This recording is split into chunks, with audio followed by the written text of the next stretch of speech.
నల్గొండ జిల్లాలో బహిరంగంగా మద్యం తాగే వారి పట్ల స్పెషల్ డ్రైవ్ నిర్వహించారు పోలీసులు. జిల్లా ఎస్పీ శరత్ చంద్ర పవార్ ఆదేశాలతో ప్రజలకు ఇబ్బంది కలిగించే విధంగా ఓపెన్ ప్లేస్లో మద్యం తాగుతున్న వారికి కౌన్సిలింగ్ ఇచ్చారు. మరికొందరిపై కేసులు నమోదు చేశారు. రాత్రి వేళల్లో ఎవరైనా మద్యం తాగి రోడ్లపై హల్చల్ చేస్తే 100కి కాల్ చేసి ఫిర్యాదు చేయాలని సూచించారు డీఎస్పీ శివరాం. బహిరంగ ప్రదేశాల్లో మద్యపానం సేవించే వారిపై నిరంతరం నిఘా ఉంటుందన్నారు. అలాగే బైక్లకు పెద్ద పెద్ద శబ్దాలు వచ్చేలా సైలెన్సర్స్ పెట్టుకుంటే వారిపై కఠిన చర్యలు తీసుకుంటామని హెచ్చరించారు డీఎస్పీ శివరాం. జూలై 1 నుంచి ఇవన్నీ ఫైన్స్ కూడా జరిగినాయని చెప్తాను మీకు. కట్టలేదు మీరు డ్రంక్ అండ్ డ్రైవ్ చేస్తే ఎంత ఫైన్ అర్థమైంది. అందరూ తెలుసా? ఇష్టం చేస్తే అనుభవం మనం మీరు చేసేదాన్ని చిన్న చిన్న పని డ్రైవరు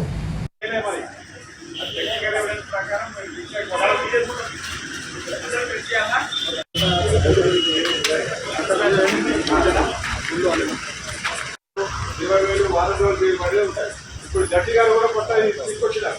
మీ అందరూ